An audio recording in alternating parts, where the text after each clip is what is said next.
What is going on, you guys? This is X4 Gaming coming at you with a brand new video, and today we got a lot of information for Infinite Warfare.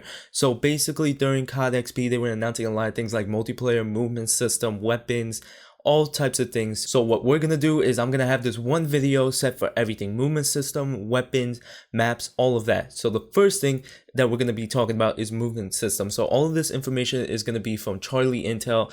I'll link his website. Everybody knows his website down in the description below, of course. So let's get right into it. So the first thing that we have is movement system. So the movement system in Call of Duty Infinite Warfare is almost identical to Call of Duty Black Ops 3's movement system. The players get a boost meter on their screen, which indicates how high you can jump, how far you can boost slide, and yes, wall running is back. Unlike Black Ops 3, Call of Duty Infinite Warfare's movement system is more tightly controlled and less fluid in terms of chaining up. Going from running to wall running sometimes feel like you're doing separate movements versus in Black Ops 3, and at points there's a delay in boost sliding quickly experienced. At some points in the matches, it feels like the movement system is unnecessary. There are certain instances when playing when you want to boost jump but feel like it's going to pull you to a disadvantage in the play space. There's still a early build of the game, not the final version, so hopefully Infinite Warfare address some of the inconsistencies that exist in the movement system. So that's pretty interesting. So it's like Black Ops 3, but a bit different. Like it's certain of the movement system doesn't feel necessary in the like the boost jump and the wall running, and it doesn't feel like it's very fluid or something like that. So the next thing that we have are the maps. So Infinity Ward has a variety of maps in Call of Duty Infinite Warfare. Infinity Ward listed some of their focuses in redefining the player's space. So what they focused on was fast time to combat, forced head-to-head engagement, and never before seen environments like space stations and other planets' moon. So very layered design as well, high replay ability. So some of the maps are classic as well, 3-lane Call of Duty maps, while there are larger maps to cater for those player styles. Breakdown map takes place on Earth and is a map catered to the larger player style, while still maintaining the 3-lane structure, which is pretty interesting. So what we have are a couple of maps. So the first one that we have is Throwback. So this look back at the 1950 Main Street USA local sites on a giant rotating torus-shaped space station. A large circular lane rings the perimeter, while a large center square with multiple avenues of approach and 2 opposing windows offer a wide range of engagement opportunities. So you can see this map right here. It's pretty like old school, but not really. So the next one that we have is Terminal. Everybody knows Terminal. It was in Modern Warfare 2 and it's Modern Warfare 3. This time it's going to be in Infinite Warfare, but more like a space style. So a dynamic range of combat areas are set both in and around a futuristic spaceport on the moon in the reimagining of the classic Modern Warfare map Terminal. So you already seen the images. There's another image right here and it looks very similar. You got the area outside and there's not much to see. So moving on, we got Frost. So a research facility set atop the icy surface of Jupiter's moon Europa, and then ample opportunities for vertical combat and rapid encounters around sleek modular elements highlight this frozen battleground. So you can see this image right here. You got a nice like background, which is really cool. You got Jupiter, which is really nice, and then you got some multiple areas outside, and then you got a building inside, and there's not much to see, so we'll see that later on. And then the next one that we have is Frontier, which is a small section of an immense space station that is in orbit around the planet Neptune. So the action is funneled down a long central corridor, with side paths offering an element of strategy and claustrophobic lower lanes for players craving chaos. So you can see the image right here. It's really like a tight map, and it's for SMGs and shotguns mainly, not really for ARs, LMGs, or snipers maybe, but we don't know. You can just see this image right here, and it looks really close quarter combat. So the next one that we have is Breakout. Set in a remote location on the snowy earthbound mountaintop, Breakout is home to maximum security Black Mountain Penitentiary, beautiful outdoor vistas with sections for range combat on a stark contrast to the tight, fast-paced battles that can occur in the Prism cell block, security rooms, and processing corridors. So this is pretty interesting. So again, it sounds like tight corners, like close quarter combat, but you're also outside, so it could be really good for ARs and snipers. So it looks like a multi-purpose type of weapon area of a map. So now moving on, we got Call of Duty Infinite Warfare multiplayer, and it is introducing weapon crafting features. So this feature brings back the weapon variants with different loot combination and more. In order to get the weapon variants, players must earn salvage. Now salvage is a new in-game currency in Call of Duty Infinite Warfare for crafting. The only way to earn salvage that has been announced so far is through playing the game. There are 4 different types of variants for each of the guns: common, rare, legendary, and epic. Every single weapon, including the secondary weapons, have these different variant options. The variant features new abilities for the weapon, new camo look, and new perks for use at the specific weapon. For example, a sniper rifle can be upgraded to have epic variant with perks that assist with long range shots. The way to make these prototype weapons is by using salvage. The cost of salvage differs based on rarity. So Infinity Ward's multiplayer project director Jordan Hirsch said players have to use salvage in order to get these variants of the weapon. It is not clear yet how much salvage each variant costs and how the entire process will work. Infinity Ward also confirmed that the classic weapon class, which features fan favorite weapons from older Call of Duty games, do not have variants and cannot be crafted. So that's pretty interesting. So we got common, rare, legendary, and epic, and there's a lot more to it, the salvage and all these types of things. So we're gonna see that later on in the future when the game starts to get closer to release. So another thing that we have is the characters are different from specialists in Black Ops 3 in that the different weapons and abilities are combined under a payload category, and there is another option that players have to select for each combat rig called traits.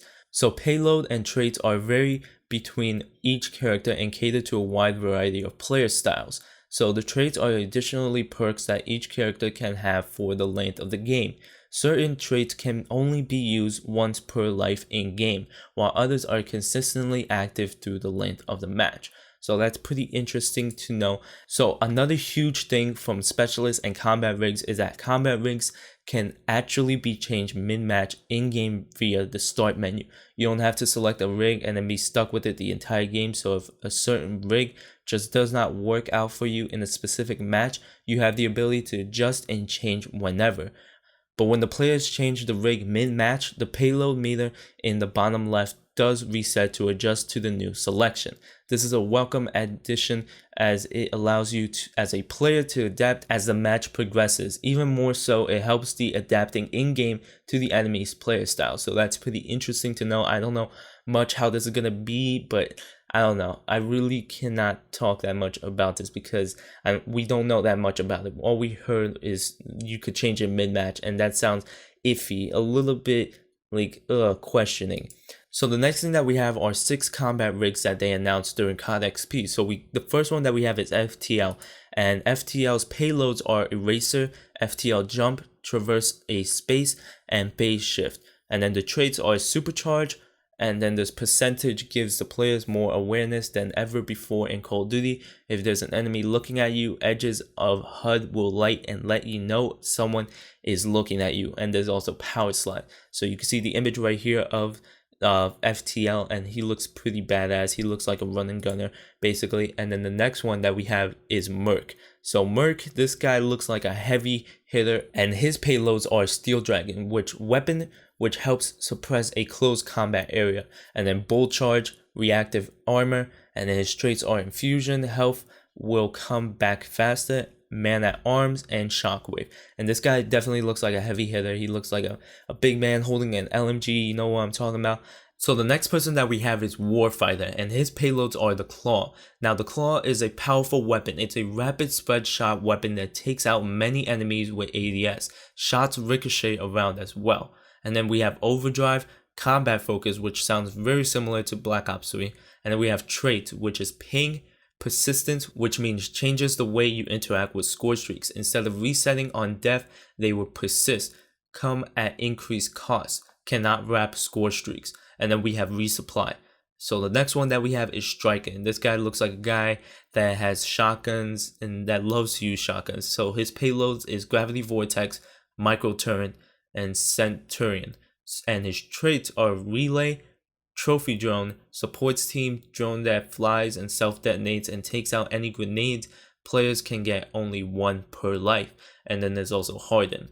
And the next one that we have is Phantom, and this guy looks like a sniper type of guy, and his payload is Ballista EM3. It's a 3-shot railgun, 6 people to a wall. And then we have active camo, then we got Pulsar, and then his traits are Mark Target.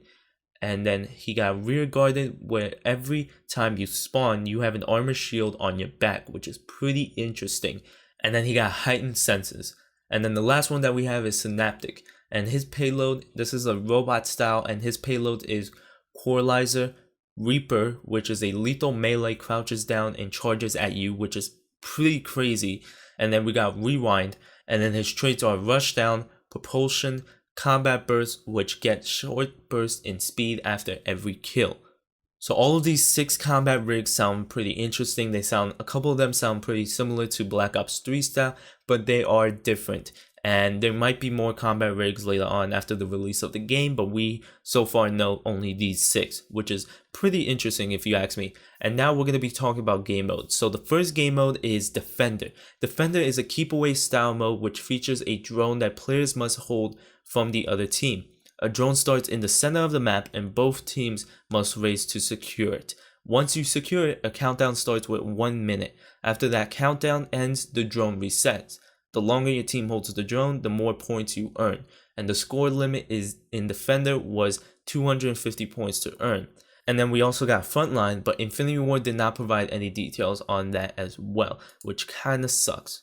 So the next thing that we have is Infinity Ward has brought back a wide variety of weapons alongside with brand new weapons. So the game features assault rifles, SMGs, LMGs, shotguns, snipers, directed energy weapons, and more. And the first time ever, there's a selection of classic weapons, which are fan favorite weapons from older Call of Duty games brought back, which is really interesting. I hope they bring back the intervention. And then the classic weapons were not available for us to play in COD XP, which kind of sucks. But then you can see this image right here. It looks like the AK-47, and then the sniper down there looks like the intervention, which looks really interesting.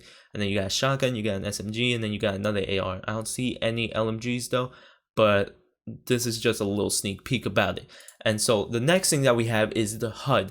Now I just wanted to show you guys the HUD for any of you guys that are into graphic designing, that want to do some stream overlays. I want to get started with stream overlays for Infinite Warfare. So this is how it looks like. You got the minimap on the top left, and it looks like a big minimap, not like IW. You got the winning streak on the bottom left, and then you got the kills as well on the bottom left. You got a drone reset as well, and then it looks like you got your score streaks, your ammo, your lethals, your tacticals, your perks as well on the right, and then also your ability, which seems pretty interesting. And then finally, we got Call of Duty Infinite Warfare is having a beta. So pre-order and get the beta access. Beta begins on the 14th of October on PlayStation 4, and then beta on Xbox One to follow. So beta starts on October 14th, which is pretty interesting, and the beta duration is 3 days, which kind of sucks. You can see that right there. The minimum beta duration is 3 days. That's the minimum. We don't know how long it will last. Maybe a week for PS4 and then a week for Xbox One. We have no idea. But overall, we're going to have a beta so we could test this out. We could see how this is, so then when the actual game comes out, there'll be a lot of bugs fixed, and then we could understand the game right away. So that's pretty interesting. So there you guys have it. That is all the information that we have from Infinite Warfare. It's pretty crazy. There's a lot of things going around. It's just so much new stuff, so much new lethals, new tacticals, new weapons, new abilities, new maps. All of that is just constant. It's really insane. So let me know down in the comments below if you guys saw the trailer of the multiplayer. I will also link that down below, and I will also link the multiplayer for Modern Warfare Remastered, because that was beautiful. That was honestly a back to the past. That was just a lot of memories. So let me know down in the comments below on what you guys thought about it. Hope you guys enjoyed this video. Please like, comment, subscribe. Follow me on Facebook, Twitter, YouTube, Instagram, and Twitch. As always, this is X4 Gaming. I'll catch you guys in the next video. Peace!